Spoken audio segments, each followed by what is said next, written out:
出来了，印了一塌糊涂。My God！ 算我求你，真的别再熬夜透支身体了。在杭州发生了一起令人扼腕的悲剧，一位年仅36岁的男子在睡梦中悄然离世。当次日清晨，妻子试图唤醒他时，才惊恐地发现丈夫已周身布满尸斑。急救医生闻讯赶到，仅看了一眼便确认回天乏术。但在那绝望的时刻，为了给予家属哪怕一丝心理上的慰藉，医生依然坚持启动了抢救流程。我们到家了之后，我去触摸他的颈动脉，发现没有脉搏，没有呼吸，印了一塌糊涂。这种情况是没有抢救指证的。拉心电图，马上拉。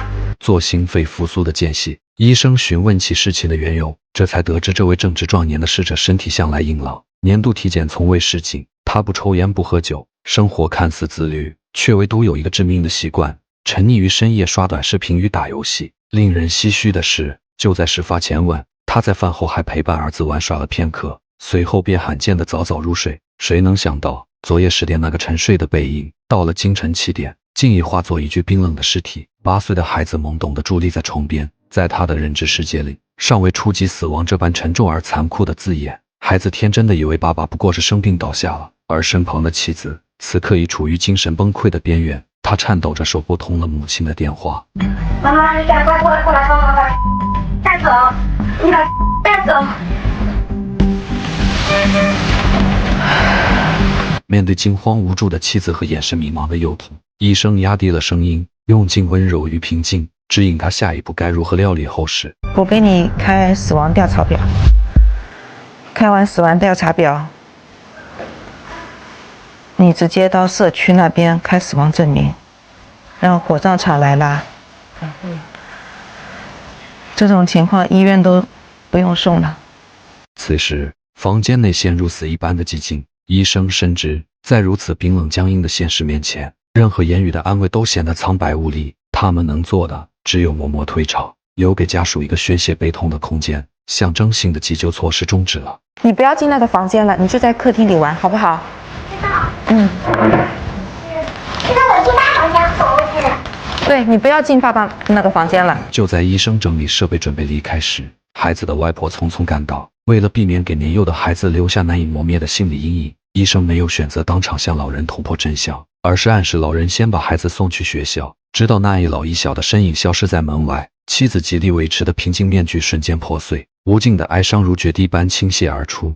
喂，妈妈，妈妈，你赶快过来，你赶快过来，你赶快到我家里来，妈妈，你到我家里来。发现地址，你住这也要过来，打这也要过来。住地址。出事了，你赶快过来。她甚至不敢立刻将这噩耗告知婆婆，生怕老人那脆弱的心脏承受不住这突如其来的打击。此时此刻，处理丈夫身后事的重担全部压在了妻子柔弱的肩上。尽管医生极尽耐心地向她解说着后续的流程，但那些冰冷的程序，即便裹挟着再温暖的语调，依然让人感到彻骨的阴郁。我们很难想象，这位孤身一人的妻子，在未来的日子里，该如何去消解这深入骨髓的剧痛，又该如何独自撑起这个破碎的家。事后复盘，医生推断男子的死因大概率归咎于长期熬夜诱发的心源性猝死。老婆拿着外婆的，拿着外甥的话，我突然撑不住了，眼泪是好，还有个，还有一点点。哎，小孩太小了，小孩就是太小了，不能熬夜。对，像我们下了夜班，就马上回到家里，躺平、洗澡、睡觉。我国每年因心源性猝死离世的人数已逼近50万，在庞大的人口基数面前，可能不及1/1000，可一旦落到一个具体的家庭头上，那个1/1000便是100%的灭顶之灾。我们总是习惯了透支身体，依仗着看似挥霍不完的青春，用不可逆的生命去换取深夜里那点廉价的、转瞬即逝的多巴胺快感。但请记住，没有任何一种娱乐或工作值得你用生命的长度去博弈。在此，我不想只送上泛泛的祝福，而是想发出一份郑重的邀约。